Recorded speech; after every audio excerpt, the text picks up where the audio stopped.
I'm starting to get a drop nervous. It's true. We're previewing the Rams today with our guy Arash Markazi, Adam Jahns out at Halas Hall, Dennis Allen with some interesting stuff on how we're going to defend the Rams. Ton to do. Braggs is in rare form. The CHGO Bears Podcast starts right now.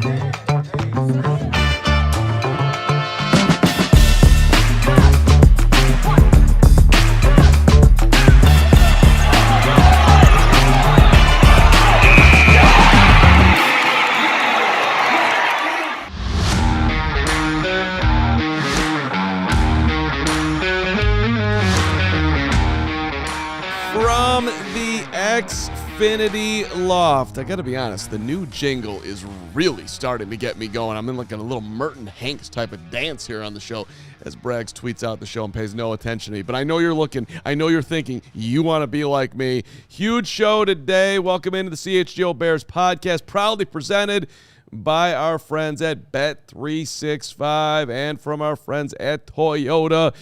Download the Bet365 app. It's never ordinary at Bet365. You download $10, or you deposit $10, I should say. You make a bet for $5, and you've got $200 in your account. And Toyota, let's go places. Hit the like button as we start out a huge Thursday show in advance of Sunday. And I do want to remind everybody, our tailgate, it's not going to be cold. We got heaters. We got hand warmers for those who get there early. It starts at 12:30, right? Absolutely. That's right. It ends at, when does it end? 12:30 to 4:30. 12:30 to 4:30, because everybody's got to get over to the game or get over to the bar. Come on out. Let's do this together Sunday. Extra barbecue, extra beers, extra Braggs. It's going to be a lot of fun. Yeah, absolutely. Head to allchgo.com/events. Get your tickets. Every tailgate we've done this year has been unbelievable, but they, at this point, just keep getting topped. And have no doubt, first divisional playoff game for the Bears in 16 years. This one's going to be a special one. I did an amazing breakdown video today that we might play at some point. It's 7 seconds. It's on my Twitter. It's on my Insta. It's popping up on Facebook. It's going crazy. I'm looking forward to it. My 7-second breakdown. But before we do that, I think a guy that probably goes a little bit deeper, actually doesn't probably, but goes a little bit deeper. Jahns is coming up in a little bit here. Arash Markazi, who is all things Rams at the bottom of the hour. Dude's a force out in L.A. He's got 122,000 Twitter followers doing what he does, so that'll be a fun conversation. But Dennis Allen did speak today, and I think everyone's worried about, or at least wondering, how the Bears are going to cover Puka. What are they going to do with Devontae? How do they slow down Matthew Stafford? All the things. I vote kidnap him. Have you ever seen Celtic Pride, where the two guys, they steal the Boston Celtic player? Would you rather? Yeah. Yeah. You want to do that? That's what or I think it's a Jazz player that they steal. So if you kidnap, I think we should steal Puka Nacua. Tie him up just for the weekend. Like we'll give him food. You'd steal Stafford first, right? Or would you steal Puka first? You got to steal Stafford first. I guess. You just did a bad steal. You don't let the leading guy throwing touchdowns and yards and all the things. Yeah, that's true. We got to, you know. But no, we want to go against their best. We want to beat their best. That's the integrity of the Bears. That's what we want to do. That's exactly right. So, look, the Bears defense played a ton better in the second half last week, all right? So this is a real basic breakdown from Dennis as to why that was. Bears better in the second half, Dennis. Why? Can you explain? I think we played more aggressively. We were better on first and second down, struggled to run the ball, on first and second down. So you shut that down. You get them in more manageable third down situations. We got off the field on third down. So that was the biggest difference.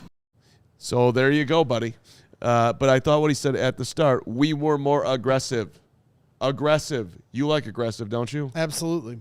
I mean, I think you saw some different guys come in too. I think a big difference from the first half to the second half was DeMarco Jackson.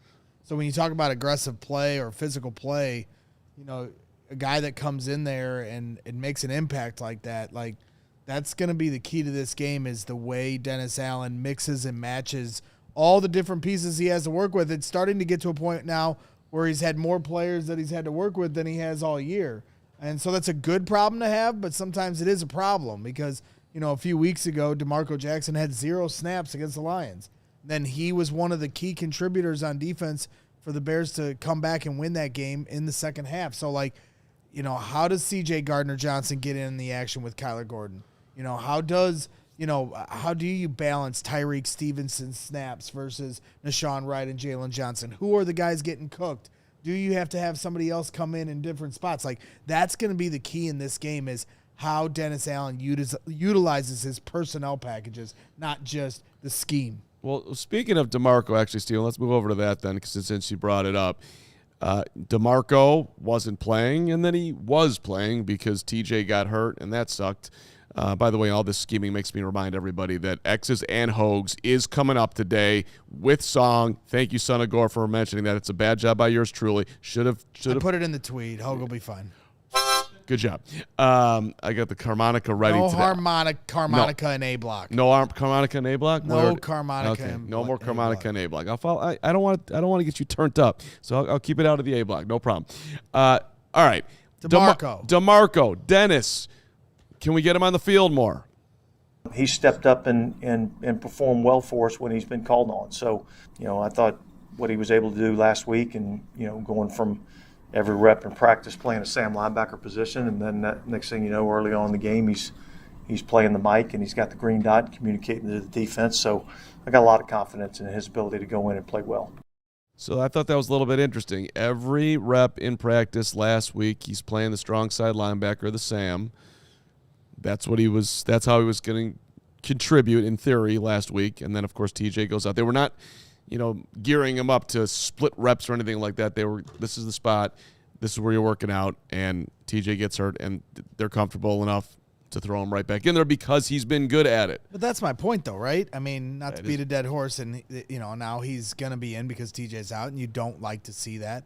But when you say, I have all the confidence in a guy, then how did he get 0 snaps a couple weeks ago? So I'm not crying over spilt milk, but the point is, cry over it. It's okay. You don't have that decision now with DeMarco Jackson. He's going to play. That's a good thing for at least from the production standpoint that he's given you. But I do wonder, how are you going to use these other guys? And so I won't repeat myself, but it is going to be interesting. The one thing I will say too, and I brought this up on Brick by Brick, so if you end up watching that here later, you'll hear this point made again. Tune in for 6 p.m. Central.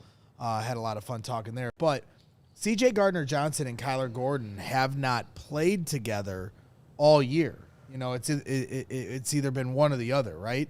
So, I feel like this is kind of an opportunity for Dennis Allen to get creative and maybe try to get both guys on the field because they're kind of your hybrid, right? They're the guys that can play anywhere on the field or send them on a blitz, drop one back as a hybrid safety. And so I think this is an opportunity for Dennis Allen to get a little creative here, potentially.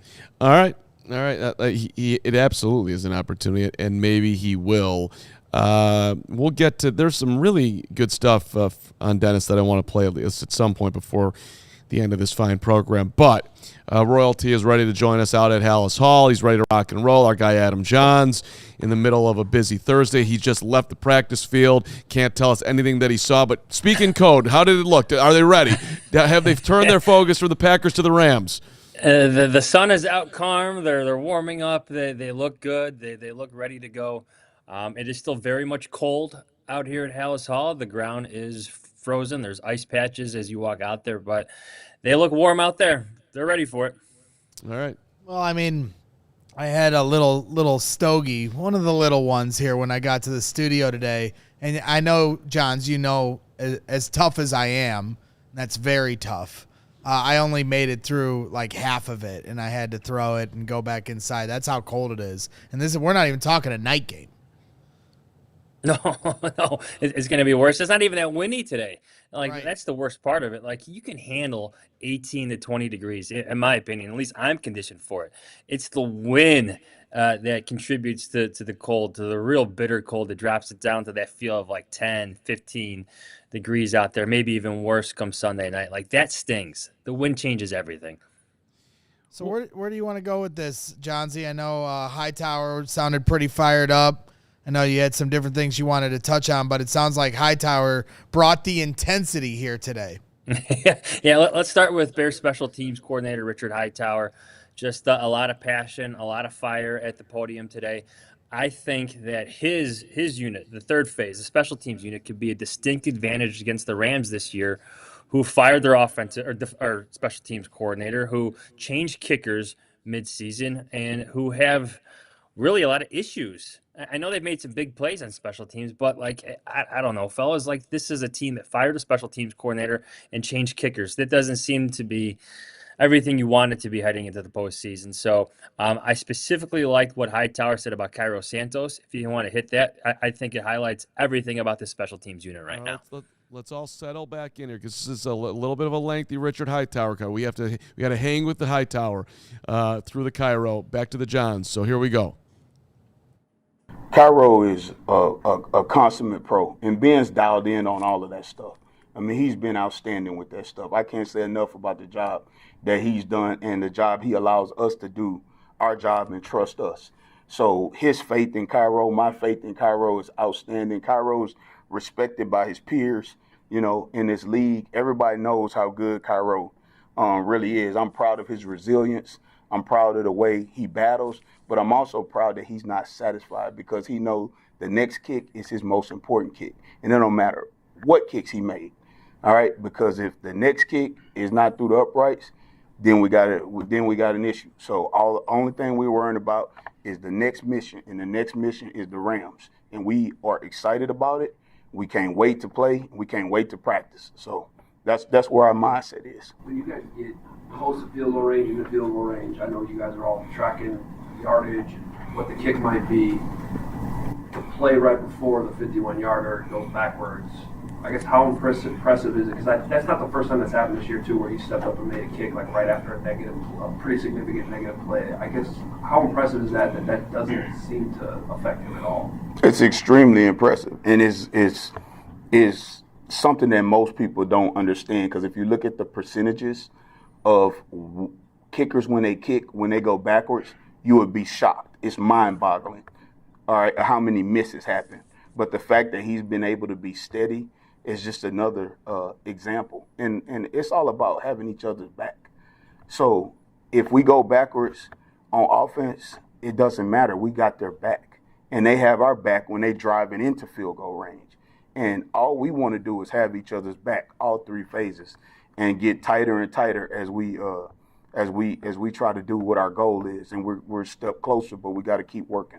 Why do you think that's the case? Is that just a psychological thing that if you move back a couple of yards, you have to reset? Some guys don't reset quick enough, or what's? It's been a lot of studies on it. Part of it is people think it's psychological. The other part of it is the percentages go down when you go back. So there are various different reasons and different variables, but the fact that what Coach mentioned, and him being able to stay steadfast and still come through in those moments, that's happened a lot throughout his career. Not just this year, but throughout his career, he's been able to do that. So we're definitely fortunate to have him kicking for us. And you saw an example of that here last Saturday, right? He talked about going backwards and the percentages going down. Yeah, you might go backwards from 40 to 45 yards, well, that's what happened to the Packers, right? And that's still a makeable kick. And if it would have been a 5-yard penalty against the Bears, it goes from 50 to 45. Maybe it's a different mentality. But Brandon McManus, they get a 5-yard delay of game penalty, and all of a sudden now he misses a 44-yarder. So to HT's point, that there's definitely something to that. I just think it's cool that here's a veteran player, Braggs, that including yourself, many were ready to give up on for whatever reason. And now I think looking at him in the playoffs, he's a distinct advantage for the Bears, especially in these games where the elements are going to come into play. We saw that really all season. Cairo Santos has mastered all the issues that the elements present kickers at Soldier Field. The wind can come and go. The cold's a factor. There's so many, like the sight lines change because of the wind. But Cairo Santos, through his experiences at Soldier Field after year, has mastered those. And we saw what a difference that can make literally last week, like you said, because, McManus, he struggled immensely in the conditions, especially, in the wind against the Bears. All right, Johnsy, hang right there for a second here because we gotta pay the bills here, but a lot to cover here in the back half of Jahns at Halas Hall. Hit the like button for Johnsy. Hit the like button for Hightower. Hit the like button so Cairo makes a huge kick on Sunday right around 8:15, and there's just straight pandemonium at Soldier Field. But first, hey friends, got to give a shout out to Xfinity. We appreciate Xfinity and their support here as we hang out in the Xfinity Lounge. Let me ask you, Mark, what if you could have reliable and intelligent Wi-Fi? And what if you could keep it at the same price for 5 years? Is that something you might be interested in? I'd probably kill you for that. Well, that's in a nice way. Well, that's the Xfinity 5-year price guarantee. Wow. All your devices working in perfect harmony for a whole 5 years, making your Wi-Fi that makes everything in your home work together, finds and fixes problems before you even notice them, like super intelligent Wi-Fi with a sixth sense. I got it at home. It works so fast, so well. You're definitely going to want it. So lock in your price and unlock the possibilities with Xfinity. Learn more at Xfinity.com. Xfinity, imagine that. Select plans only. Restrictions apply. Shout out to Xfinity and to our new friends, Dick's Sporting Goods. Game day is almost here. I love Dick's Sporting Goods. It's your destination for the latest in Chicago Bears jerseys, tees, hats, fleece, the cold weather gear to get you ready for the big game Sunday night. If you're looking for your upgrade, they got everything there. They got all the tees and everything. They also have the, you want the heaters in your pockets and your feet, whatever you do, they got it there. New arrivals include good, better, best styles from brands like Nike and 47. Of course, you can shop in store or online at Dicks.com. Get your gear fast and easy with all the pickup options.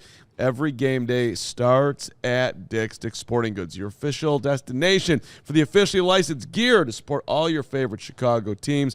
Get ready again for the big game Sunday, 5:30. Chicago Bears jerseys, tees, hats, fleece. Shop in store, shop online. Dicks.com. Get your gear fast with quick and easy pickup options. Every game day starts at Dick's.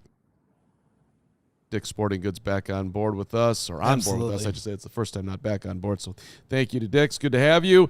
And also, Jahns has got some Declan Doyle stuff he wants to talk about. But, Jahns, we got to talk weather, and I did a deep dive on this, so I want to play something for you, and you tell me if this doesn't really sum up how Sunday at 5:30 is going to go, because this, I thought, was my best breakdown of the week.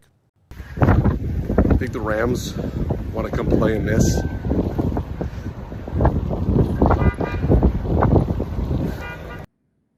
I literally was trying Are you to standing have in traffic?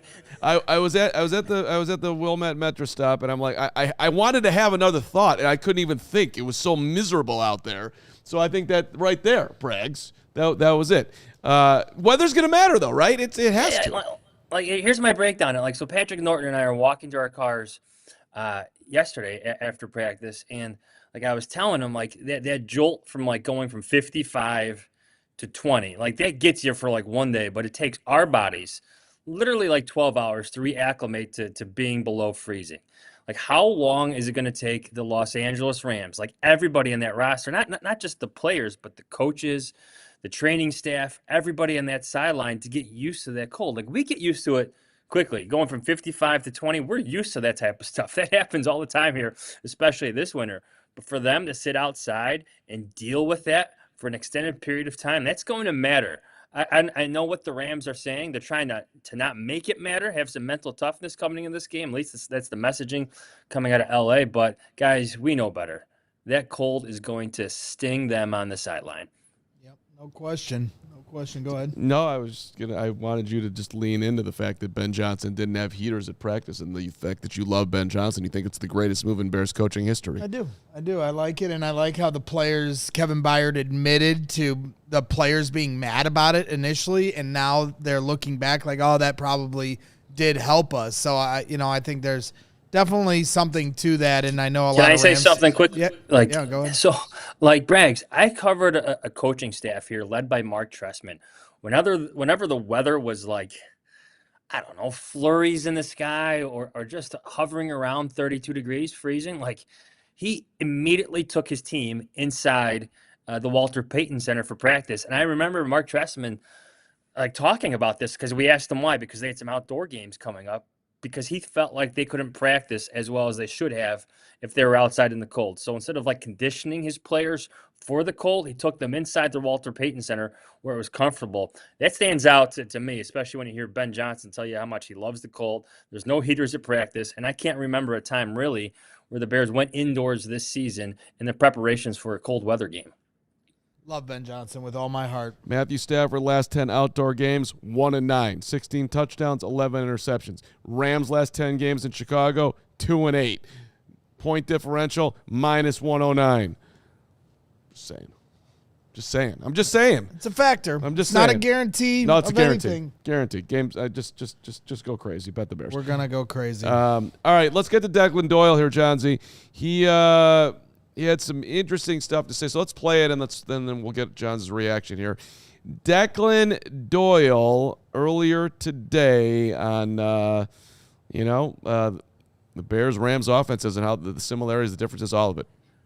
Yeah, I think our system is a mesh of a few different systems. A big part of that was Jared coming from LA going to Detroit, and us building out, or Ben building out a lot of our passing game that way. And so there are a lot of similarities just in the way we both kind of conduct our offenses, the general philosophies behind it. But at the same point in time, we like to think we can morph and we can be unique week to week, just depending on what the defense is going to give us. What's your takeaway there, Johnsy?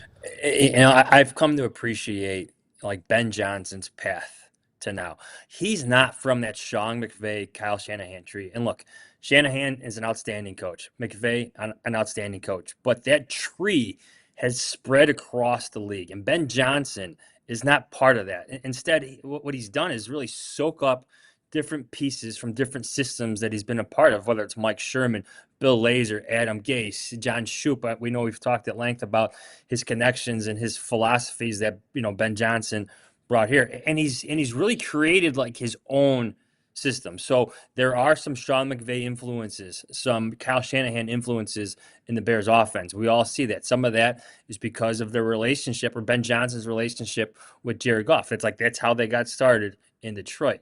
But I appreciate that Ben Johnson is not specifically from that tree, where he kind of created his own thing. He's not an extension of that. He's not Clint Kubiak. He's not Mike McDaniel. Ben Johnson in himself is like this entire different offensive identity because he's created something himself by taking, bits and pieces from so many different influences that he's had. So I've come to respect that more, especially since you see that Shanahan-McVay system spread across the league really in a lot of different cities.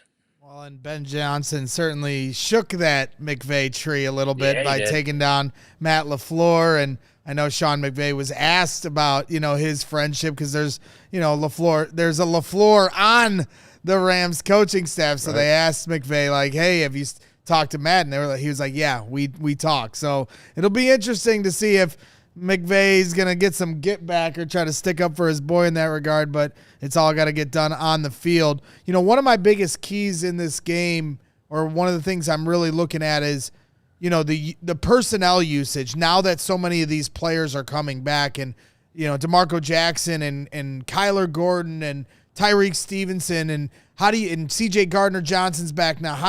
Now you flip it to the other side of the ball.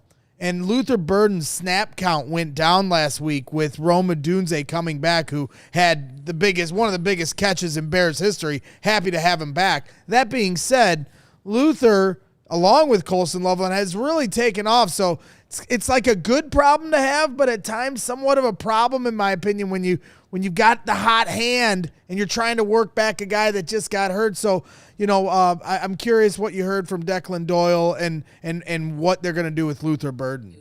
Well, I know we got some good stuff from Doyle coming on Loveland and Luther Burden. I would just say I agree with you. Briggs, I think one thing we're not talking enough about is how much the Bears' skills guys match up very well against the secondary and the linebackers of the Rams. Look, the Rams defense is very strong up front, starting with Jared Verse. That's where everything starts and finishes with them. They're very good. We know that. But the Bears' skills players, they're not bad either.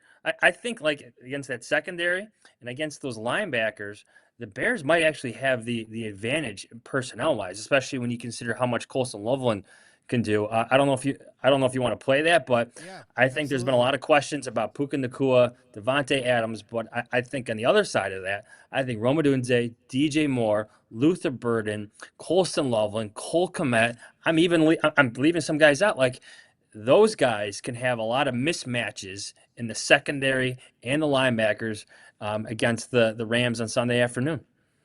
Well, let's hear from Declan Doyle, and let's start with his thoughts on Luther Burden, then we can get over to Colston. There's definitely not one point where it's like, hey, this was the moment. It's been a process. He's done a great job, and Coach L has done a great job with him, kind of bringing him along, early in the process of him being here, introducing him to the offense. They've spent a ton of time, separately together, really as we've built on these game plans week to week, making sure that he's ready to go. He's a guy that, as you give him more, he takes advantage of those opportunities, and it makes you, want to give him more opportunities to show that off. But he just like Colston is a guy that has just been consistent in the way he's gone about his business. And, we've loved having him as a huge part of the offense. Jahns, I would think that Burden might be even extra motivated to make a big play, considering, him and Caleb were not on the same page at one point last week. You would think that would bug him. Yeah, that was the first interception, I believe, an overthrown pass where Caleb is expecting Luther Burden to run a dig route, and he kind of just faded towards the sidelines. That miscommunication started well before the snap as well. But I just look at Luther Burden's impact, like on that DJ Moore touchdown. The Packers were afraid of Luther Burden on that screen. That doesn't work without Luther Burden's effectiveness and his explosiveness on such plays. Like that was set up because Luther Burden put fear into the Green Bay Packers defense because he's good on those plays. I personally think, as far as the receivers go, like he is the best with the ball in his hands. So you saw the Green Bay Packers respect that. They bid on it. DJ Moore was wide open. It's a hell of a compliment to Luther. He gets a toot. Is that okay? That's great. You deserve a toot on that. DJ Moore was like the far and away the clubhouse leader, ball in his hands. It's for Luther to, for Johnsy to say that for him in his second year, it's a heck of a compliment. Also, speaking of compliments, Declan on Colston, and this dude just keeps coming on and coming on and coming on. Yeah, I think the biggest thing is he's challenging to defend. He just gets better every week. He has really maintained the same type of temperament in the building, just the process. His growth is just a byproduct of that. I think the more that he plays, the more confidence he has. He's far from a rookie now. This is going to be, I think this is our 22nd game or something like that. But he is, he's an NFL player. He's an NFL tight end, and he's proven that he can be really good in big moments. 3 preseason games, 17 regular season games, 1 playoff game. That math adds up. This is his 22nd game. We got our guy Arash Markazi for covering the Rams coming up in a minute here, Johnsy. So give us a good final thoughts on that and everything else coming into Sunday. I think Colston Loveland is quickly becoming the ultimate chess piece for Ben Johnson's offense. You can move him anywhere. You can find mismatches anywhere. And heading into this game against the Rams, just like I said earlier, against that secondary, against those linebackers, I wouldn't be surprised if Colston Loveland had another big game, flirts with another 100-yard, receiving game against the Rams in the playoffs. All right, on the way out, hit the like button for Johnsy because we're going to compare the amount of likes for Jahns compared to X's and Hoges coming up. So hopefully we can get this. Oh, hit it. Well, yeah, we need likes. Well, like maybe we get to 200 would be good. Let's have a big boost here. All right, we'll see you Sunday at the tailgate, 12:30. I'm gonna try to be there, boys. I was there last week, wasn't I? You were. Gamer. That's right. We don't mess around in the playoffs. All right, Jahns, appreciate it. See you, boys. out at Halas Hall. All right, let's go out west in a second with Arash, and we'll preview the Rams like no one's ever previewing it. But first, got to give a shout out to our good friend Ray Scarpelli and the fine people over at Ray Auto Chevy. They're ringing in the new year at Ray Chevrolet in Fox Lake with hot deals all month long during their Ray Resolution sales event. Stop in today and drive home with 0% financing for 72 months, plus no payments until spring on all new Chevrolet models, including that Chevy Trax that Mark's cruising around in. Or check out their selection over 125 different vehicles priced under $20,000. One of Chicagoland's largest inventories. You're sure to find the perfect vehicle for you. And it's one of the top-selling Chevy dealers in the Midwest. They're able to keep their prices competitive, so you know you'll get a great price. So shop Ray Chevrolet in Fox Lake or at raychevrolet.com. They've been serving the community since 1963 when the Bears won it all. It's all coming together, don't you think? That's right. Together, let's drive. Hey, shout out to our friends at Upside and the free Upside app. Listen, just do this right now. I understand downloading apps, nobody likes to do it, but you want to do it right now. You're going to get extra cash back on things you're already doing. Filling up at the pump, grabbing dinner on the go, one more trip to the grocery store to get whatever you eat. Diet Dr. Pepper. There you go. Upside's got you covered. More in your pocket. They've given over $1 billion back last year. Did you hear that, Greg? That was billion with a B. It's a lot of money. Listen, all the essentials, gas, groceries, dinings, over 100,000 gas stations working with them. That is huge. Plus, you can earn 3 times more cash back with Upside than any other product. Upside, once again, has given $1 billion back to its users. To find out how much you can earn, download the free Upside app. Use the promo code. What did you just do? Use the promo code CHGO to get an extra 25 cents back for every gallon on your first tank of gas. That's an extra 25 cents back for every gallon on your first tank of gas using the promo code CHGO. All right. Out to L.A. and the man who is just absolutely in the thick of this rivalry, damn it. Arash Markazi joining us here. He's hanging out with LeBron James. He's covering the Rams. He's hosting great shows. SportingTribune.com. Arash, thank you for making time. We appreciate it. Thanks so much for having me. So, in your mind, let's just start with the toughness factor. Do you think the Rams are actually tough enough to play in this Bears weather? Because we're looking for an edge here, Arash. We're seeing Matthew Stafford. We're seeing Puka Nacua. We're seeing Jared Verse. But we're leaning on the weather a little bit here in Chicago, Arash. I feel you. You know, I thought the Rams would do something, and I'm not sure what they could have done, but to kind of practice in that weather. It is beautiful in Los Angeles right now. It is 70 degrees and sunny outside. That's the weather that the Rams are practicing in. The only thing that gives me some solace from a weather perspective, and it wasn't as cold, but it was snowing last year in Philadelphia in the divisional round. I know they lost, but that game really came down to like one play at the end. So, yeah, I mean, listen, I have a ton of questions in terms of how this team is going to fare in temperatures that when you factor in the wind chill and all that stuff is going to feel like below zero. They have not played in that kind of weather all season and in quite some time. So, again, you could practice in it. You could talk about it. I don't know how they're going to play when it comes to the game.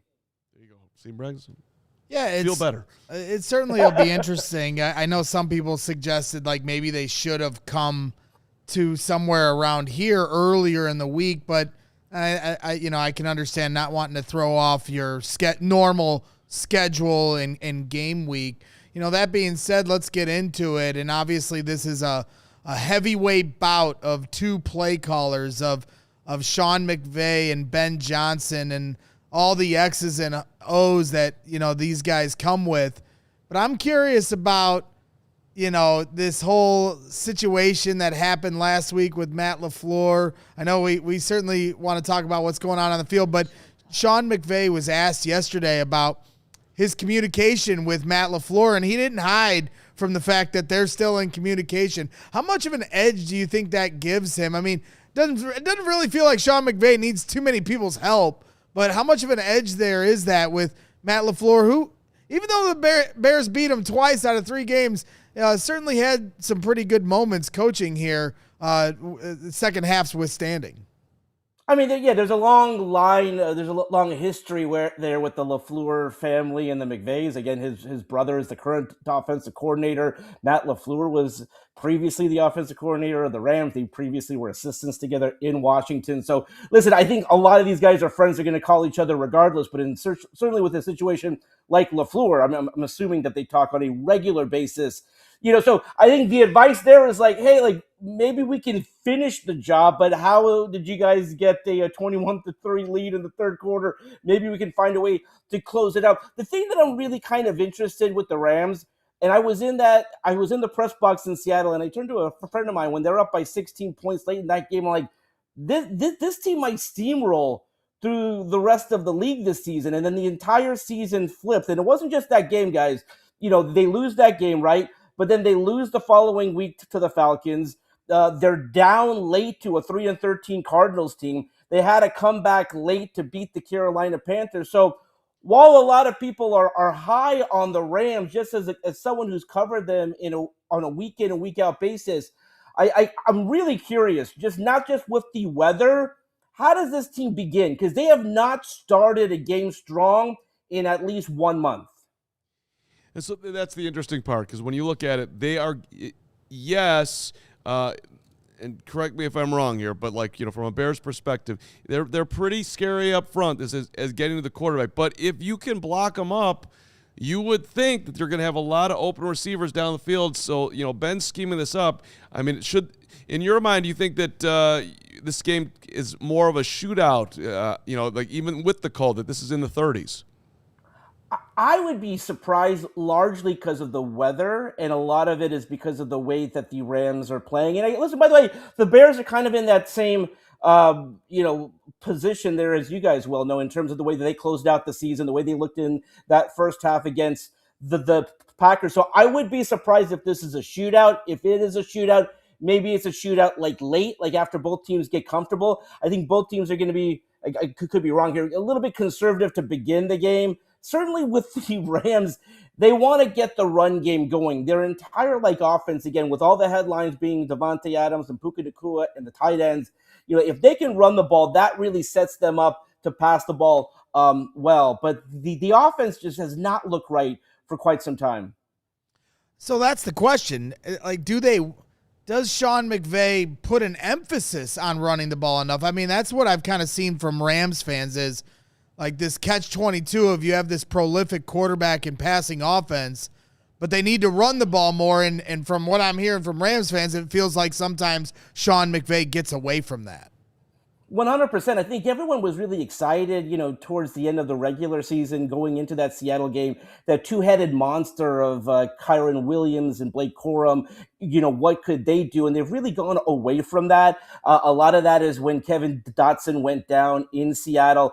He's not going to be back for this game against Chicago, but the hope is that, if they do advance, maybe he will come back. So the offensive line has not been healthy. It's not, it didn't just come out of nowhere. The offense has struggled from the moment Kevin Dotson went down. The run game struggled when Davante Adams went down. The pass game struggled. So their hope is that maybe they've turned the corner. But yeah, I think a lot of the fans for the Rams are frustrated that even when they begin the game strong on the run game, Sean McVay just loves to pass the ball, right? So it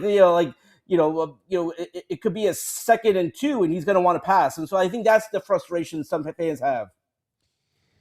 I'm just looking at the Seattle games specifically, and you lose the game we're talking about, but the Rams scored 37 points in that game. Yeah. Matthew Stafford threw for 459 yards. Puka Nacua had 225 yards. He was unreal that day. Those numbers are terrifying. Now, in the game they beat them, that was the lowest scoring game of the year. They only put up 21. So I'm just trying to figure out the pathway to slowing down this offense, when they don't look like themselves. What would you say that is? Yeah, I mean, listen, the pathway is to put Matthew Stafford in a position where he makes mistakes. And that doesn't happen too often. But, when he banged his finger against Carolina, I'm like, okay, he doesn't look like himself. Maybe he throws a pick. He did throw a pick, but can you capitalize on those mistakes? Whenever we have the MVP conversation, and sometimes one of the things that's a quote unquote knock against Matt Stafford is, well, they're the 5th seed. They didn't do this or that. Yeah, I mean, you go to that Seattle game, Matt Stafford, go right down to the fact that he threw a touchdown pass to Puka Nacua in the overtime period. I mean, he's done everything that he can do to help this team win. I mean, I would say the same thing when they lost to San Francisco at home. But if Chicago was to win this game Sunday, I expect a couple of turnovers, whether it's a fumble on a sack, whether it's a pick six, something like that. Again, when the Rams have had difficulty, again, you go to when they lost to Atlanta, when they lost to Carolina, it is putting the Rams in a difficult position where Matt Stafford gets pressure, makes a mistake. Again, it hasn't happened too often. I could see it happening perhaps in the cold. Yeah, well, certainly the Bears have made their hay and getting takeaways. They lead the league in them this season. So there you go. One of the questions, I guess the good segue to what you brought up was that index finger of Matthew Stafford's. What are they saying in LA? Like, how's that? How much of a concern is that for the Rams going into this game on Sunday? Yeah, I mean, Stafford and McVay talked to the media yesterday. They said that it's okay. Obviously, he's going to play. The x-rays came back negative. Again, they're going to say all the right things. We have not seen him play, obviously, and we're not able to kind of report on practices, but he has been a full participant in practices. But they're saying all the right things, that it's okay, it's all good. I'm going to be ready to go. Matt Stafford will be in that scuba gear because of the cold. So again, these are creatures of habit. I mean, how is he going to play with a glove on, with scuba gear, that kind of stuff? We'll see, but they've said all the right things in terms of the hand should be okay.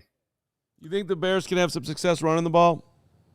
I think so. I think the Rams defense has been their Achilles heel, the defense and the special teams. So it's not great when two of the three parts of football are, but the defense, listen, they are going to go after Caleb Williams. No doubt about that. When you look at Jared Verse and Brian Fisk, and they are going to try to put pressure on Caleb. Again, as someone who's covered Caleb back to his time at USC, again, you guys have seen it for a while, and certainly in that playoff games, you can get to Caleb. Whether or not you can bring him down is the question. So I think when they blitz, when they try to put pressure on Caleb, those are the moments where I think they could have some success.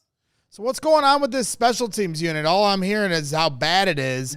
And I'm the guy that at training camp, I take a nap during the special teams drills to wait for the next 7-on-7 and 11-on-11s on offense. Like, why can't you guys? Why can't the Rams get it figured out on special teams? And is it really that bad of a unit that this is going to play that big of an advantage here on Sunday? Again, we'll see if it plays a role on Sunday. The beauty of special teams, again, you hope to take a nap. You hope that there's no one talking about a blocked punt, a blocked PAT, a blocked field goal. There was a point going into that Carolina game where you could have said, because of special teams, that's the only reason that the Rams have lost 2 times this season. Again, they've lost a couple of other games more, but Sean McVay during his entire tenure has never fired a coach mid-season. That happened with the special teams coach, and then the very next game against Atlanta, they blocked a punt. So it's not something that the Rams have really thought much about. They probably should. But yeah, I mean, really simple things like field goal blocking, blocking punts. You go to that Seattle game, the return punt for a touchdown. I mean, simple things where, stay in your lane, block, don't make mistakes. So listen, they changed the special teams coach. The special teams has improved since then.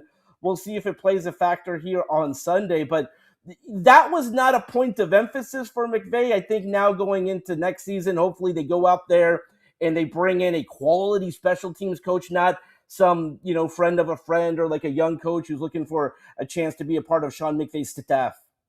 It's at Arash Markazi on Twitter. He's the founder and CEO of the Sporting Tribune. He's a host at KIRN 670, the Bet Las Vegas, and the Hawaii Sports Radio Show, which I was watching yesterday.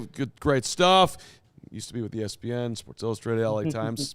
Big time. It's a better resume than you, buddy. Hey, Arash, thanks so much for making time. Do you do predictions? If you do, go ahead and make one. Yeah, this is gonna be a tight one. I'm gonna pick Rams 23-20. Would not be shocked if Chicago won. I will tell you, when the Bears are not playing the Rams, I am rooting for Caleb Williams. So I was excited to see him have that big game. And there's nothing better than a game at Soldier Field. Again, I cannot wait for what that stadium is gonna look like. So I will be tuning in. We'll have a reporter out there. We'll have a photographer out there. I will be here in 69-degree weather watching at home. Smart man. We'll be in the studio as well. Thank you for all your time. Really great insight. We appreciate it, brother. Thank you. Thank you. All right. Arash joining us. And there you go. Staying warm. Smart man. And you don't have that level of resume if you're an idiot. I got to think about it, my life. Okay. Hey, long awaited. Everybody wants it. Hit the like button. We got to get to 200 by the end of this interlude if we're going to actually play X's and Hoges. Otherwise, no. We are playing the song. We are playing the video. We don't have to get to 200 likes. We are doing. This is about winning a playoff game, and it's also about following the rundown. Hit the like button. Hit the like Listen button. to Carm. Hit the like button. Thank you. Somebody has to become a YouTube member. Somebody has to become a Iceberg. You have to become a YouTube member if you want to be all excited for X's and O's. Next to his name means that he is a YouTube member. Okay, Iceberg's good. Otto, Brittany, become a YouTube member now or no X's and Hoges, and Carm will just sing songs for the next 45 minutes. You've been warned. 2 minutes away. Like button's over 200. Now we need 2 YouTube members, and if we don't get it, you're not getting any more analysis. Goodbye. Thank you for leading in. I appreciate it. All right, but first, this episode is being brought to you by our friends at Prize Picks. It's the best time of year, Braggs, and let's get ready for Sunday evening. Prize Picks. What's that? Let's. Okay, on Prize Picks, how you play is up to you. All you got to do is get it right, more or less, on 2 to 6 player projections, and you get to show your amazing knowledge, and you'll, help people make some money right now. Buy another one of those amazing coats. Puka Nacua, 0.5, more or less, rushing, receiving touchdowns. More. That's fun. All right, let me give you another one. Matthew Stafford, more or less, 270.5 passing yards. Less. All right, how about we'll go to Devontae Adams, 53.5 receiving yards. More. Caleb Williams, last one, 1.5 passing touchdowns. Come on now. More. All right, More. It's fun. You'll love it. Download the Prize Picks app today. Use the code CHGO to get $50 in lineups after you play your first $5 lineup. That's code CHGO. $50 in lineups after you play your first $5 lineup. Prize Picks. It's good to be right. That's right. It's good to be right. And you're always right when you're rocking some Mack Weldon. And you might want to if you're coming to the tailgate, because with the cold weather here, warmth and comfort are the new essentials. Conquer the cold while staying timelessly stylish with Mack Weldon's warm knit collection. Sherpa fleece jackets, waffle long sleeve Henleys, sounds delicious. Wool cardigans, perfect options for staying warm without the wait. Explore the warm knit collection at MackWeldon.com and get 20% off your first order or 125 or more with code CHGO. Conquer the cold with Mack Weldon's warm knit collection. That's MackWeldon.com. Promo code CHGO. It's time for the Craigulator. It's time for the Craigulator. It's time for the Craigulator. Craigulator, you're the man. He gifted just 10 memberships because you screamed at everybody. And I love Craigulator just took it on put it on his shoulders and did it. Got a bunch of you. Look at all those icons for new YouTube members here. How about it? I mean, that is, Craigulator, you're a tremendous supporter, man. We greatly, greatly appreciate it. Hope to meet you in person one day.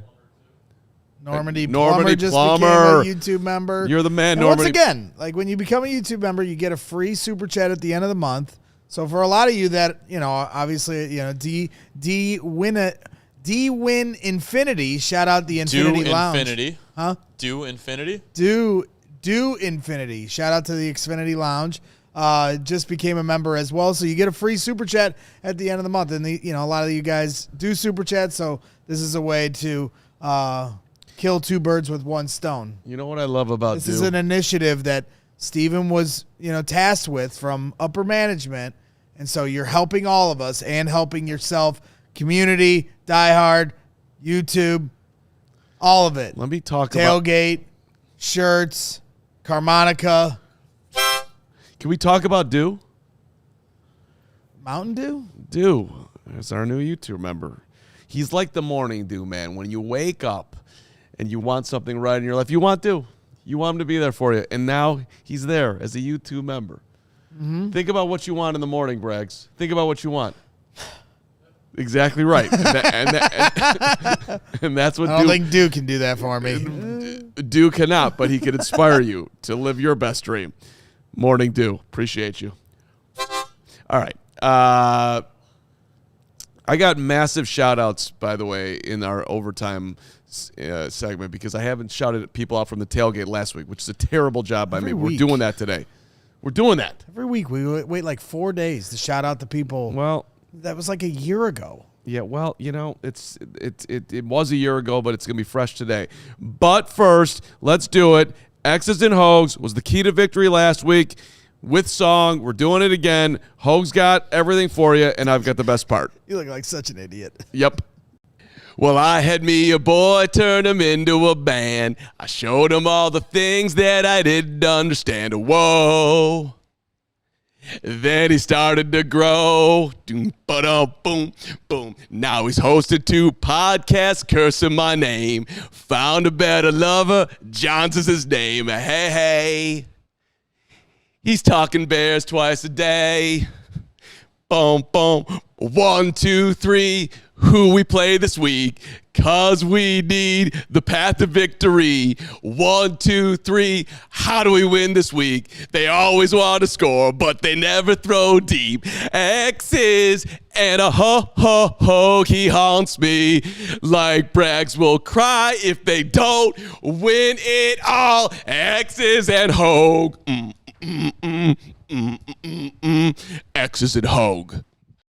All right, here we go. Divisional round, X's and Hogs, Bears and Rams, Soldier Field. Going to be a lot of fun. Let's dive right in.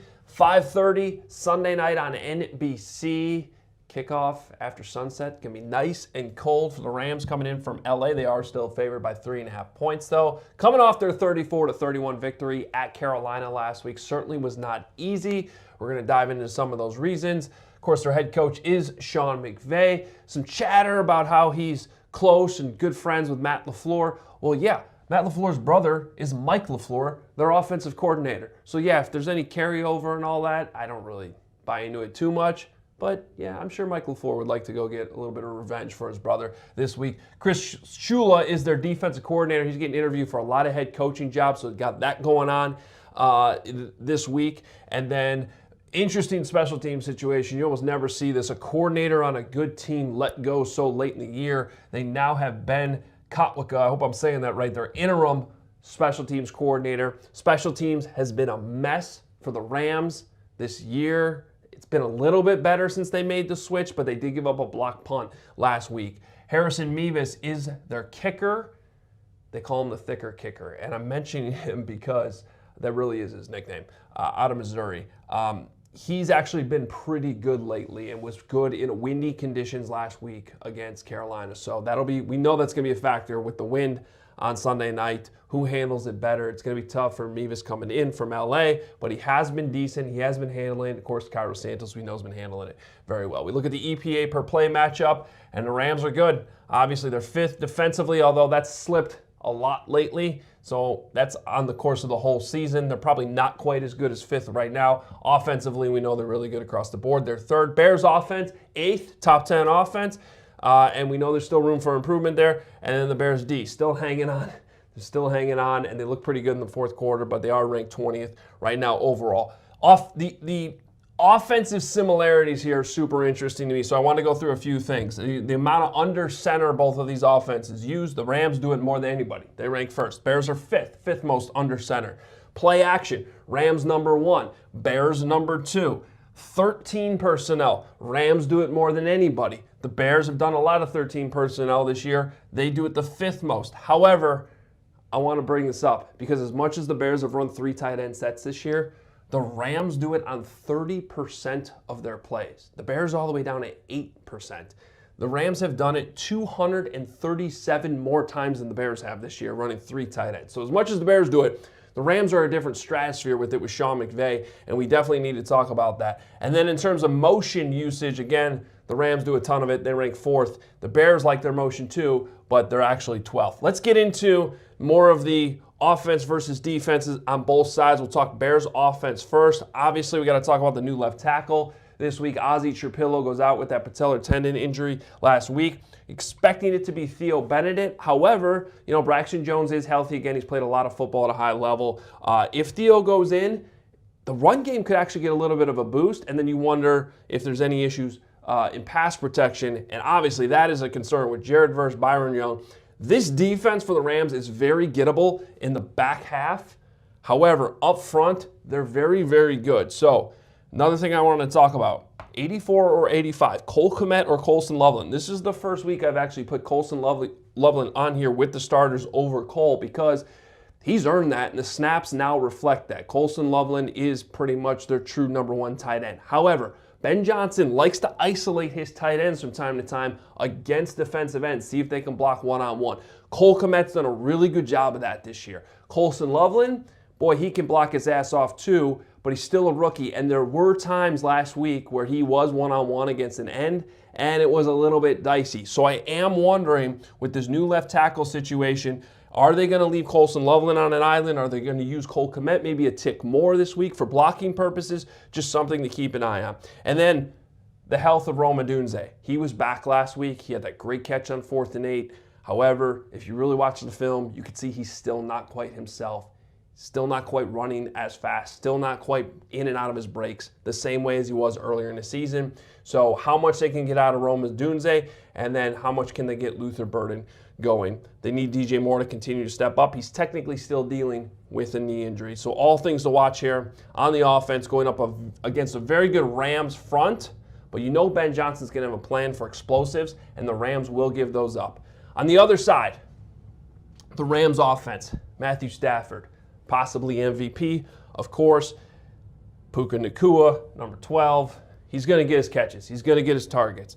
Devontae Adams, they combined for 31 targets last week, guys. You just know the ball's going to go in those directions. High volume. How did the Bears secondary handle this? Of course, you got Jaylon Johnson. I thought he looked better as the game went along. Kyler Gordon, he looked better as the game went along. And don't forget, C.J. Gardner-Johnson, full go on the injury report yesterday after missing last week's game with a concussion.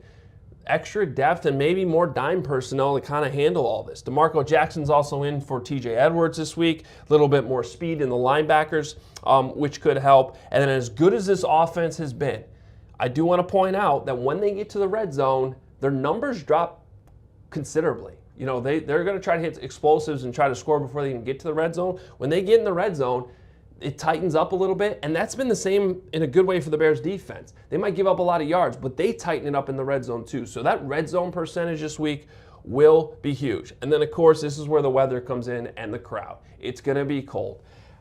That's got to be worth some points in this game and help the Bears defense against the Rams. At least slow down this offense. It's harder to catch the ball. It's harder to throw the ball in the wind. Does Stafford get away with as many of those no-look passes he likes to do with as windy as it might be? And then the crowd stepping up the same way, having Soldier Field shaking. It obviously rattled the Packers in the 4th quarter offensively last week. See if that same effect is happening to the Rams this week. One big note, Dotson, the right guard, expected to be back this week or possibly back this week. Not for sure, but if they get him back in there, they have really missed him in the run game. So that would be a boost for the Rams if they can get him back in the lineup this week. It's going to be fun. I like the Bears' chances with the weather. We're going to have you covered on CHGO all weekend, so lock it in. Let's go. So an absolutely phenomenal job by Hoge. What a great segment it was, and me and Gregory, we really both took that in and learned a lot. And I actually, if you think that he just missed the ending, this was the start of the segment.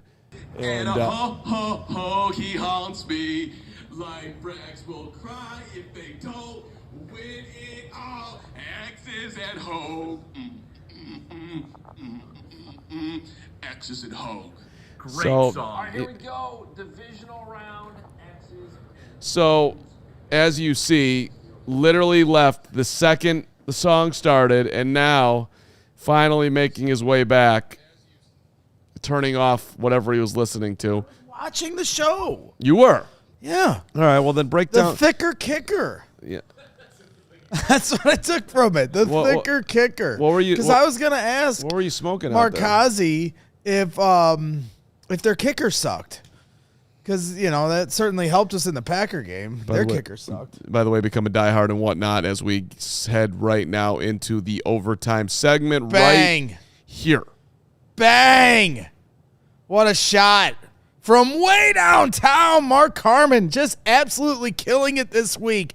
Booking guests, staying dialed into the segments, hitting the ad breaks, hitting the overtime, getting the YouTube members. You stink. But thank you. But I'm like, you really smell bad, just so you know. Thank you. So since you were watching outside, what did you think about the 13 personnel breakdown? Well, of course. I mean, that's the story of the week. Obviously both teams. It is. Like, what does that look for? Well, I'm it is. surprised- It is quite literally the story of the week. If you watched or listened to any of Hoge's analysis on the show that you do with him every day, or the show that he does with Jahns, where he's much happier, he's been talking about both teams and their 13 personnel usage.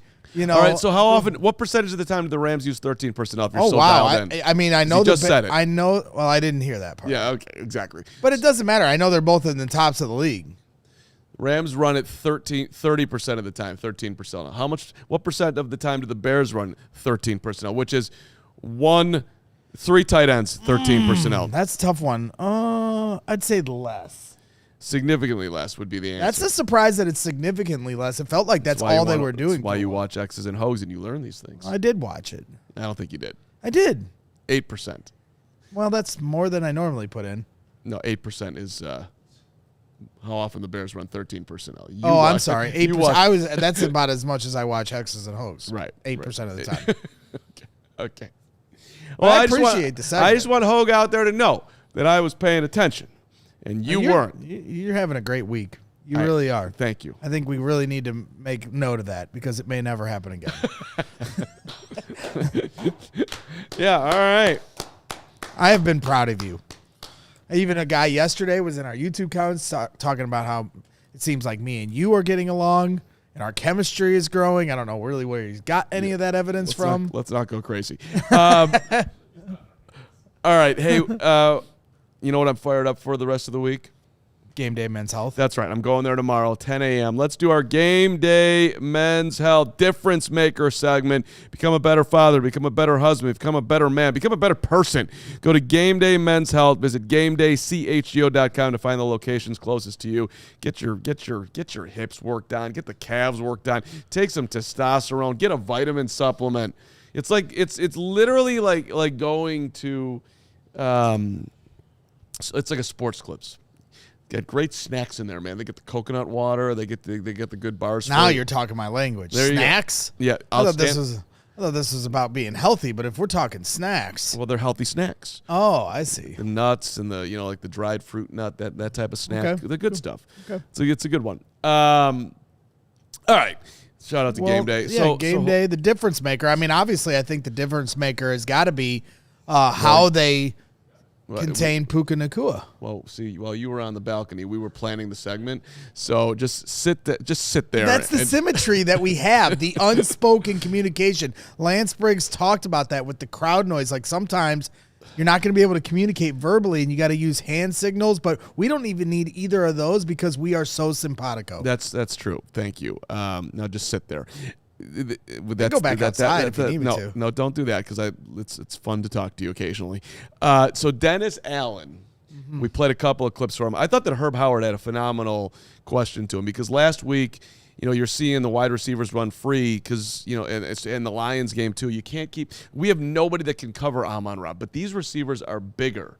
So Herb's basically teeing up that this might be a better matchup guarding Puka and guarding Devontae than dealing with what the Bears have been dealing with the last couple of weeks. So, and here's Dennis's answer. This is a difference maker type of question for Game Day. styles make fights. Do you think your corners, their size and their style, are more suited to play against those types of receivers than some of the small, twitchier receivers? Yeah, that'd probably be fairly accurate. And yet, I think we all understand what a challenge these guys are going to be to try to defend. And look, not just the wide receivers. You know, I mean, they got some exceptional tight ends that have, varying, skill sets, which make all the matchups challenging for us. So it's a well-rounded team, probably the best offense that we'll face all season long. They're playing at an extremely high level, and you're right. It's going to take an exceptional effort on our part to give ourselves a chance. I thought that was interesting. Yeah, absolutely. You know where this is starting to remind me of a little bit, and it's been a long time to have this level of deja vu, but now it's firing off these electrolytes in my brain. Game Day Men's Health. And it's kind of reminding me of when the Bears played the Saints in the NFC Championship in the week leading up to that game. Because all the talk going into that game was man, the Saints offense, how are the Bears going to be able to stop these guys? You got this amazing, Hall of Fame quarterback in Drew Brees, Reggie Bush. It's got all this speed. You got Marcus Colston, wide receiver. How are you going to stop these guys? And it ended up being a good matchup for the Bears defense. They not only beat them, but they blew them out. And I was the Bears never blow teams out. It's always interesting, right? And they took care of that game. So, for whatever reason, and also when you talk about field conditions, I can remember they let the grass grow 10 feet tall that game to slow them down. But, just in terms of conditions and stadium and home field advantage and then the matchup, all of a sudden now, when you hear that, I'm something awfully familiar about all of this, and maybe that's going to come to fruition. Hey, I've done a great job, I think, this week of not even thinking about what Sunday's going to be, just being in the moment. Because who the hell knows what's going to happen? Let's be honest here. To me, I got in trouble on Discord yesterday because I called it a coin flip game. Which, by the way, every game in the NFL is a coin flip game, every Bears game is certainly a coin flip. Well, Discord didn't like that yesterday, and also. Who yelled at you about this? It was Guy Finley, wasn't it? He's always yelling about something. I didn't see Guy Finley yesterday. The Gooch was mad at us though. The Gooch wants more attention in Discord, so you better start giving the Gooch a little bit of love. Shout out the Gooch. All right, I'll give the Gooch a little love. Get in there and Gooch it up. Gucci. Okay, just relax there. But to that point, we do have a few clips of Kyler and Jaylon Johnson talking about, how they're going to handle Puka Nacua. So I think that kind of adds to this conversation. It is, and let's play them. So we got 3 cuts for you: Dennis, Kyler, and Jaylon. Let's start with Kyler because that's what I see on the screen. So Kyler Gordon on dealing with Puka, 1,700 yards, 18,000 catches this year. The dude's a problem. I like Puka a lot. He's a good dude, good friend of mine. Definitely a special athlete. I got a lot of special qualities to him. He's a good player for sure. Definitely, I battled with him in college a lot, so I feel like I know him. Yeah. What can you tell us about covering him and trying to deal with what he's got skill set wise? I mean, like I said, he just got his own set of skills that everyone got. They all got their own attributes, special abilities or whatever. So obviously, I feel like I've known it. I've been around it. I'm aware of it. Just going to game day, knowing what I know and do what I do. What's his most special trait? I just say his grit. He's just a really tough player overall. He's really do it all type of player. So be having an ability all around it to do and make those special catches, I think is a big thing. But they were both at the University of Washington, Puka and Kyler, and then Puka, of course, went on from there, went to BYU as well. So there's a lot. That's an interesting connection right there. It honestly kind of pisses me off, to be honest with you, because it's where were you at, Kyler, during the draft evaluation? You know him so well. How about you hit somebody up and help a polls out? I mean, come on. Well, the knock on Puka coming out of college was he couldn't stay healthy. That's why his draft stock slipped as much as it did. He actually played really well when he was out there. He just wasn't really out there. Right, but he's healthy now. Jeez. He is a nightmare to deal with. He's made some unbelievable catches this year. Yeah, and sure, 2023 draft there, Braggs, for Puka. Mhm. I'm not doing that exercise right now. There as you to go. who we picked and who we could have had. Let's just not do that. 'Cause Yeah, we'll do that another day. That seems like a bad idea. All right, but Kyler, knowing him from college, what type of listen, the guy's a great player. I don't know what type of information he can give, but I do like that little connection that maybe people haven't talked about as much. Jaylon Johnson, he knows how to cover great players. Jaylon, what do you think about this Puka Nacua character that the Bears are going to have to limit, you would think, on Sunday to win the football game? I'll just say he's strong catcher. Even at the line of scrimmage, he's strong, fights the contact really well. And then after the catch, he's strong as well. So he's definitely somebody that we have to take care of early and then get him down when he catches the ball. Fun for you to see Devontae again. You obviously have Yeah, extensive no experience. doubt, for sure. Yeah, I mean, anytime you get to play against a high-level player like that, potential Hall of Fame guy, it's something you wanna do. What's the challenge with the two of those guys, the combo of them? It's two-headed monster out there. But at the end of the day, too, not everybody, but you can see it on film when they like to get the guys the ball and what routes they like to run when they get it to them. So for us, it's just really being in tune and being on that. Film study is going to be really big for us. Who do you think Jaylon guards? Do you think they just I'm guessing they don't trail anybody, actually, and they just kind of do a little mix and match. Anybody want to make a guess on that? It's interesting. Yeah, I think Jaylon's going to be on Devontae Adams. They have matched up before back when Devontae was on the Packers. The overlap was 2 different years, 2020 and 2021, so Jaylon Johnson's first 2 seasons in the league. I think he could go back to tape on that, see how Devontae played him, and try to learn from it. And, I do like the Puka worries me a little bit more because he has more speed than Devontae does at this point of his career. And with Jaylon Johnson still likely not playing at 100%, I like Jaylon on the guy that maybe is a step slower than Puka Nacua. And Devontae had to come out of the last game here against the Panthers as well. He's been dealing with some different injuries. Lingering hamstring injuries, which not only do they linger, they come back even worse at times. It's a soft tissue injury, and especially in the cold. Yeah, and I forget who said it this year. It was someone, maybe it was Ben Johnson. I don't know. Someone said like the biggest indicator of a future soft tissue injury is a previous soft tissue injury, and that's what Devontae Adams has. All right, let's wrap up the Puka talk before I start puking that we're talking too much Puka with Dennis Allen. The Puka Nacua. Hopefully this guy won't make us puke on Sunday. DA, how are you going to do this, my friend? My first time playing against him, obviously you come away from there thoroughly impressed. I mean, he runs as fast as he needs to get the job done. He's big, he's physical. He catches everything that's remotely close to him, so he's got great ball skills, and he's tremendous, with the run after the catch. I just think he does everything that you want a receiver to be able to do. He runs good routes, he gets open, makes contested catches, really good run after the catch. So he's an outstanding player. When you say he runs as fast as he needs to, does that mean he's good at varying? Well, I just think, if you go back to, whatever his 40 time comes out as, it may not look all that impressive in terms of what his time speed is. You watch the guy play, he plays extremely fast. And so don't let that fool you. So Puka lit up the Saints when Dennis was down there. Grody bringing that up. Hey, thanks, man. Thanks.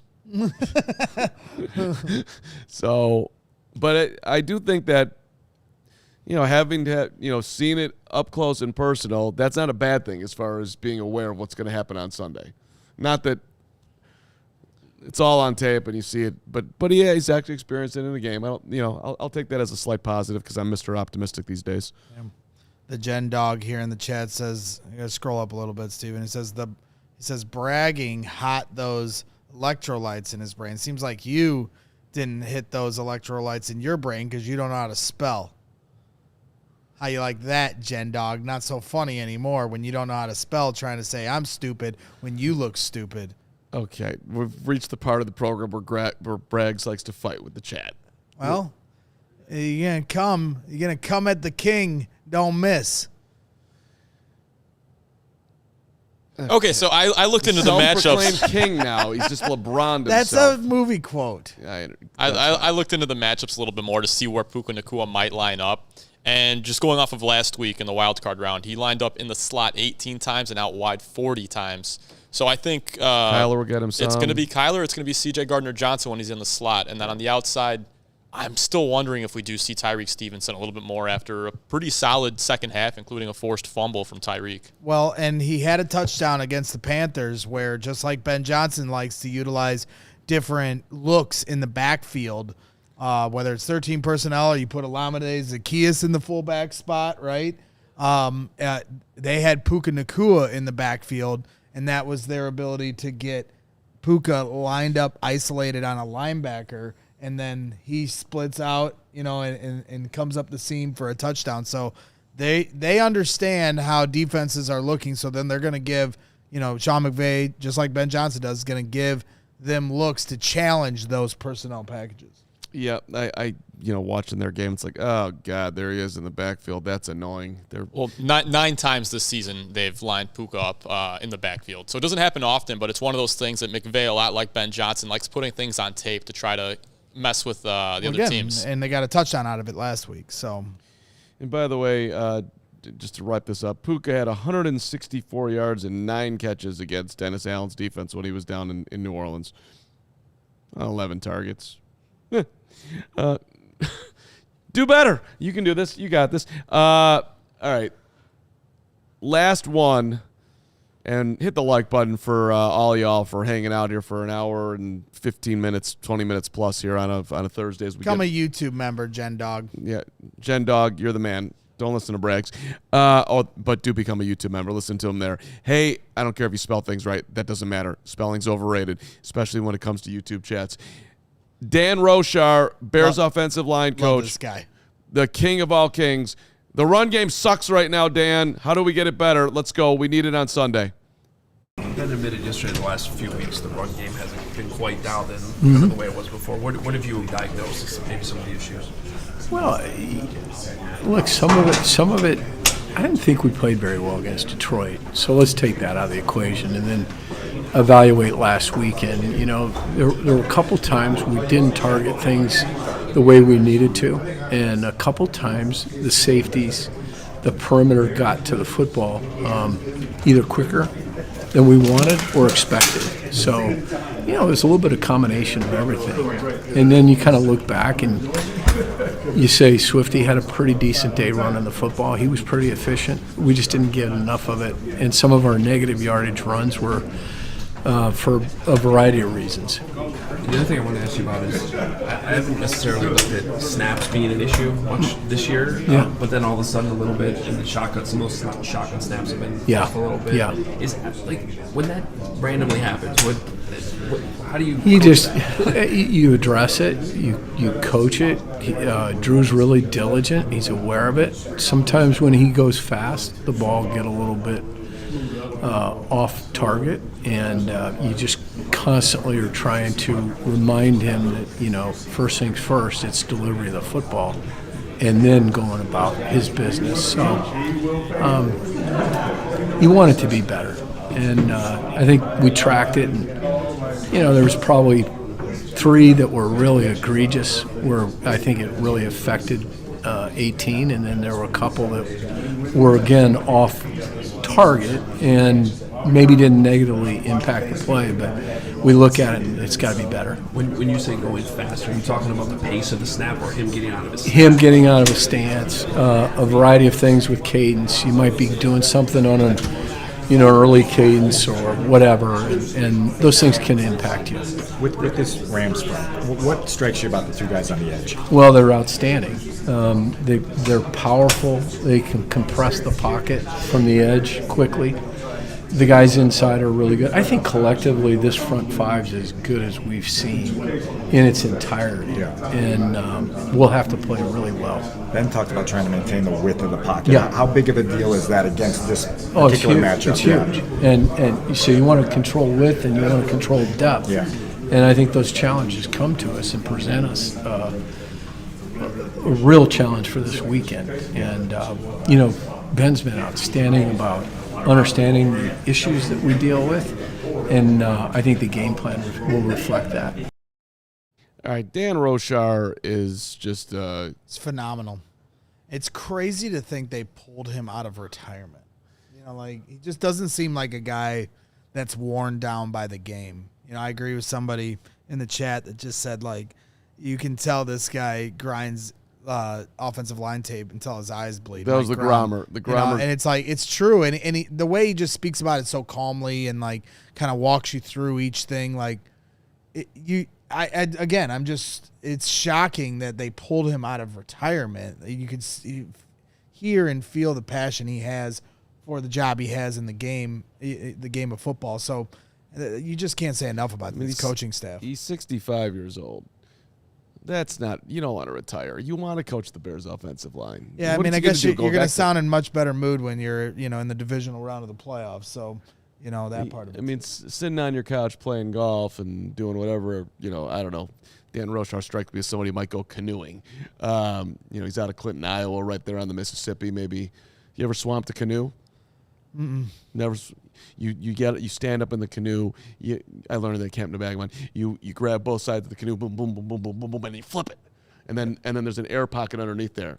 And then when you're a kid, and then you hang out underneath. Like if there's a storm, that's a way to, lightning and stuff like that. It's a safer way. I don't know if that really makes sense. If it's kind of dangerous. It'd be kind of dangerous, but that's sometimes you got to do that. If there's pirates out there or something, you swamp the canoe. would go under the pontoon boat. Under the pontoon boat? Yeah, because there's that like pocket underneath, the pontoon, and then there's that middle alleyway where you kind of hang out underneath there. You drunk when you're doing that? Well, yeah, of course. What the hell else do you think we're doing down there? Where do you pontoon boat? There's a lake in Indiana? Yeah, we got plenty of lakes in Indiana. Okay. Come on out. I'll drown you in one sometime. I literally would go to your house just because I think you might drown me in your above ground water pool and have Addie watch you do it. Lake is much safer to do it in because evidence easier to get rid of you. Yeah. All right. Roshar, you just I'm with you.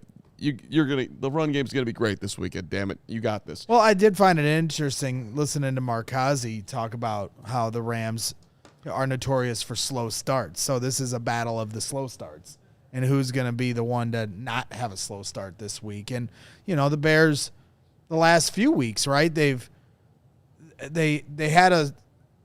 have been notorious for slow starts. That being said, they had a pick six against the Niners, right, to start. Yeah, they had 7-0. They took the ball against the Packers, and they get down and get a field goal. Yeah. So all right, you're almost there, right? Like you're almost there to starting out faster, but you gotta really finish the job here. All right, we'll do all this again on the pregame show on Sunday. But do you think they take the ball if they win the? I've never encouraged that behavior. Well, they did it last week, and they won the game, even though I think the I don't know how Ben looks at how that went. Right. If you had asked Ben going into the Bears-Packers game, hey, you're going to take the ball, but you're only going to get a field goal, and then the Packers get the ball to start the second half, would you do it? Hell no. You didn't want to be in that position, certainly down 21-3 and them getting the ball. But, of course, it was all part. Stepped up and got a 3 and out. It was all about it. So it ended up being a wash. It's all part of the grand plan. I saw him in the chat earlier. Shout out to Martin from the UK, who he's our guy. Was at the tailgate last Sunday. And I took, Martin flew over from the UK for the game, and then he said if the Bears win, he was going to stay here all week, and he did. And apparently he's eating Portillo's. That's a keyword if we're looking for it. He's on the screen. Sorry. I'll play it cool trigger. I'm Greg and Carman from the UK, but think I'm now an adopted Chicagoan as Saturday watching this at Portillo's eating dip beep after been to see Caleb's ice sculpture. We should have talked about that today. The ice sculpture flown by the Martin is amazing. See you Sunday. Can't wait to see you, Martin. You're the man. Hell yeah. Yeah. He was there at the tailgate early, and then and Martin, I wrote down your words, by the way. I said, what do you think about today? And your exact comment was, your ass is tight. Just came. He was a nervous Martin. And Martin, we love you. You're the man. I thought he said that to you. I asked him how he was feeling. Dylan was there on Sunday. Remember, Dylan put pictures on Facebook of us. Dylan's been on every social media Dylan. shouting us out. Dylan, you're the man. He's been watching for 3 years down in Knoxville. He predicted Bears 31-24. So, Dylan, you got the number right. Mm-hmm. Great job by Dylan.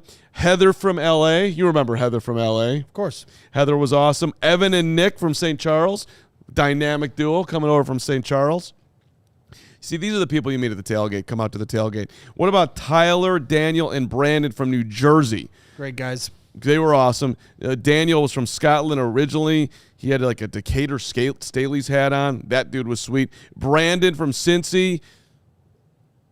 Oh, no, Brandon. He was in Cincy. He went to Vegas. He went to Lambeau and San Fran. We need him this week. Brandon, you better be back this week. What about Kyler and Jeff the dad and Braden and Rylan all came from Charlotte. Yep, we had a bunch of charlatans. We did. Greg from Arizona. That's not the word.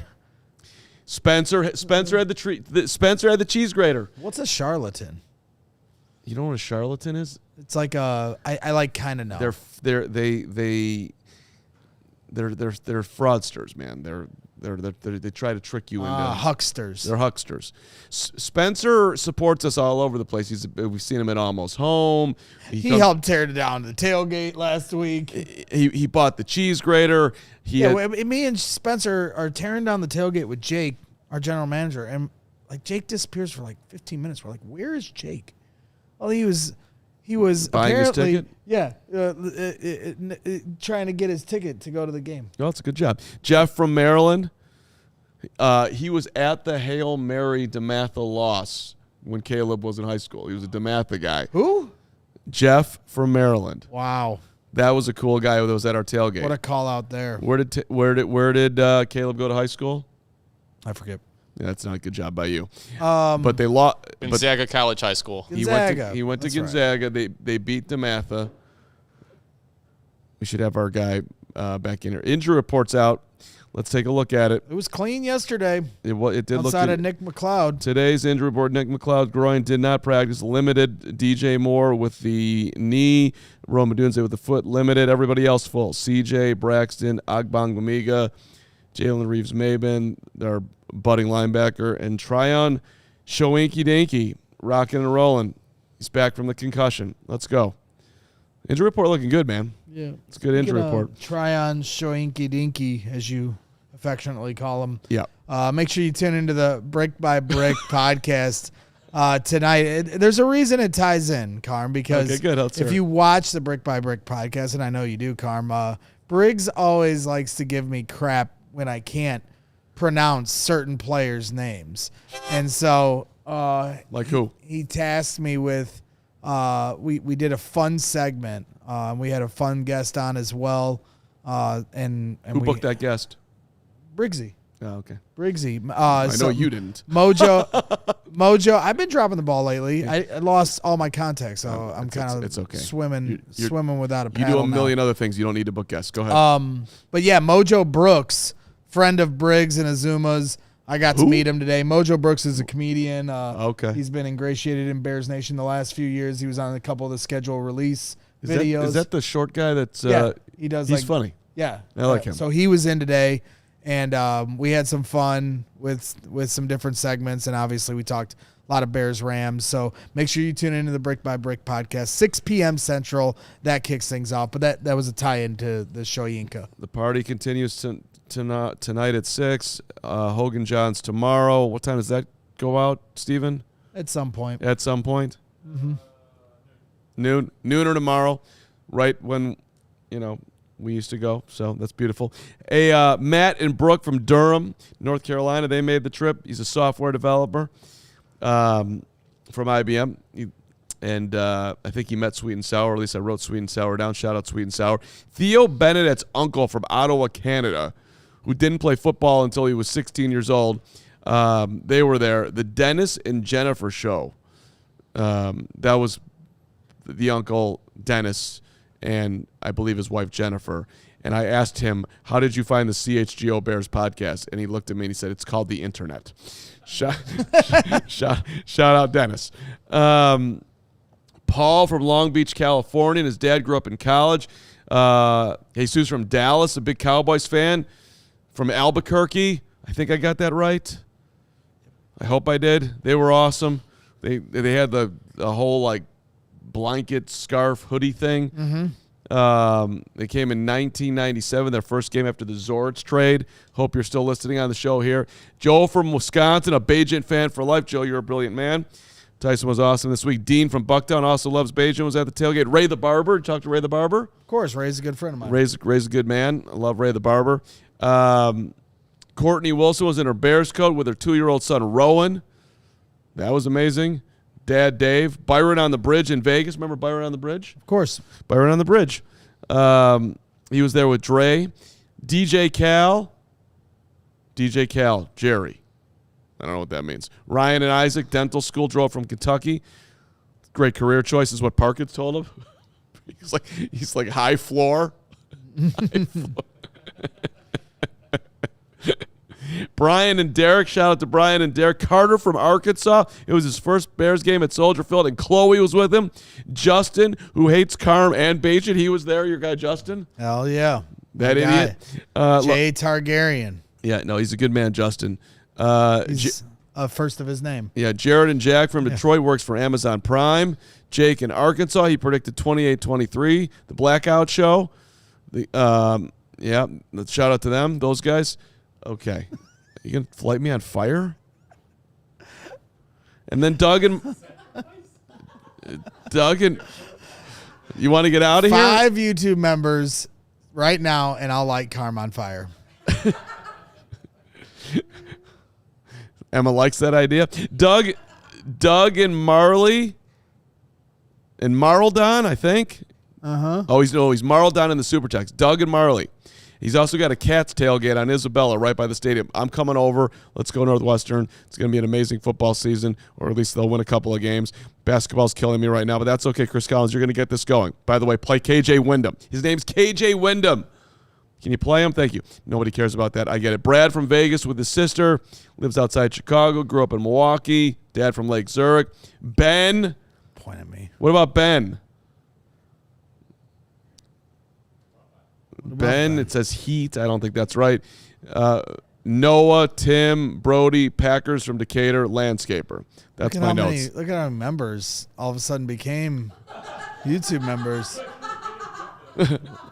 Looks like somebody's getting lit on fire. Right. Okay. And time for the Craigulator. It's time for the Craigulator. It's time for the Craigulator. It's time for me to go. It's time for to light Carm on fire. It's time to light Carm on fire. HR, where's Allie? Where's RK? Where's Spano? Where's Jake? Where's Kevin? Where's Hoge? They would encourage this behavior. No. 100%. Well, maybe they would. Content. Yeah, no, it's good content. You're right. All right, I had a lot of fun today. I think you did too. We've had a great time. We've had a great week, and it's exciting. Game day is almost here. Somebody gift the Grama membership. Craigulator, you're on deck again. I know you got the endless wallet in there. Just gift that. Thank you. All right. Nico Suave, we'll see you at the tailgate. Super Chats. Don't forget Super Chats. Braggs, why don't you speak? Yeah, sure. I'm happy to. Luxury Window Pro, $5 Super Chat says, just want to take a sec to say thank you to Braggs. And I guess Carmen, the entire CHGO team. Y'all been grinding, and we appreciate it. Bear down. Appreciate you. Is that my guy Johnny? It's got to be. Yeah. Johnny, you sent me a video of yourself, and I, for some reason, have just not watched it, but I'm going to watch it today. I'll text you back. Thank you. Bear down. Omaha, $2 Super Chat says, keep an eye on the mail the next few days, boys. Bear down. Eye on the mail. We got you, Bear down. You didn't have to do that, but thank you. Bears on Kawhi became a YouTube member. Hall of Fame level. What does that mean? What does that mean, Steven? Extra perks? That's what Bears on Kawhi does. I was actually going to go out to Hawaii in February, but put him in the Hall of Fame. It didn't happen. Charlie Bush, $5 Super Chat. To quote, is this your Bush? Is this your Bush, king of the jungle? Okay. To quote Daniel Jeremiah, getting on Caleb for his completion percentage is like watching Ohtani's World Series performance and only focusing on his third inning strikeout. Way to go, Bush. I thought Nate Tice said it well when it came to the completion percentage. He's like, like in basketball, teams that, doing away with the 2-point shot and hunting for 3-pointers, that's kind of like what the Bears offense is. Yeah, completion percentage is low, but they also lead the league in explosive plays. And so, you're getting 30 yards on one hit, whereas if you're going to dink and dunk, it might take you 3, 4, 5 plays to get that same 30 yards. So, I think that there is some validity there to that. Craigulator, once again, we love you. Gifted 10 more memberships. What a guy. And then Purple Ditka 89 just became a YouTube member.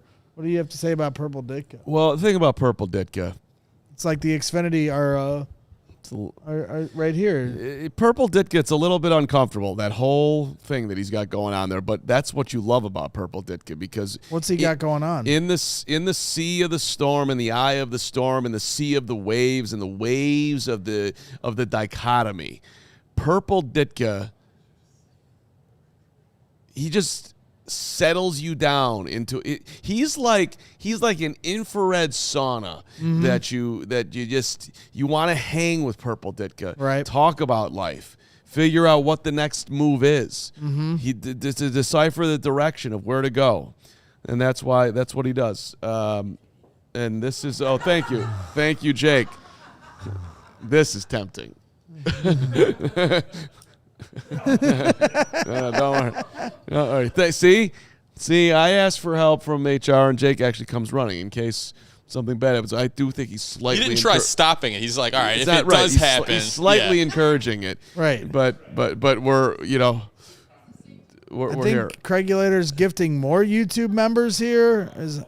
Okay. I was gonna say. Well, a reminder, by the way, because. With everything going on here, we are doing a watch along on Sunday. That's right. So we'll be watching the game with you. We'll be at the tailgate with you. Pregame, watch along, post game, brick by brick after show. Well, we're a 24-hour extravaganza basically. So we're looking forward to it.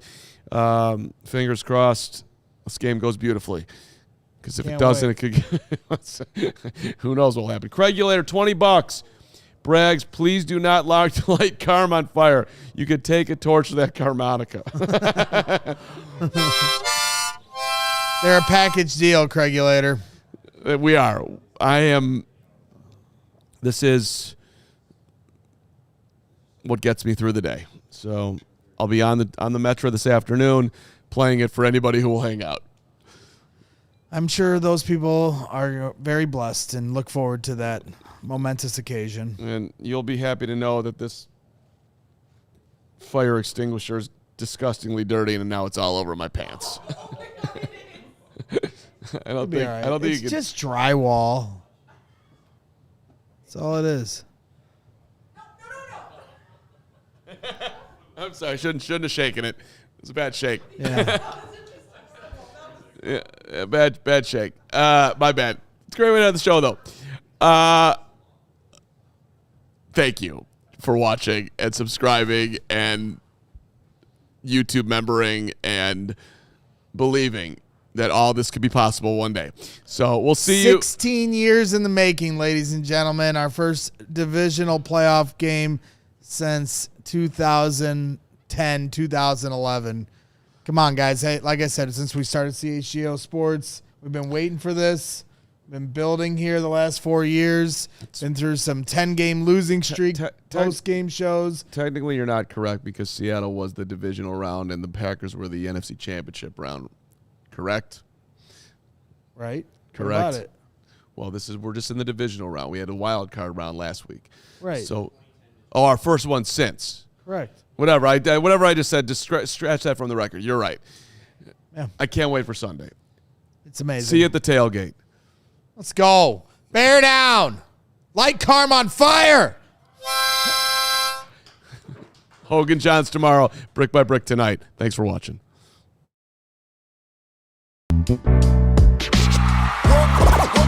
silly like the mayor.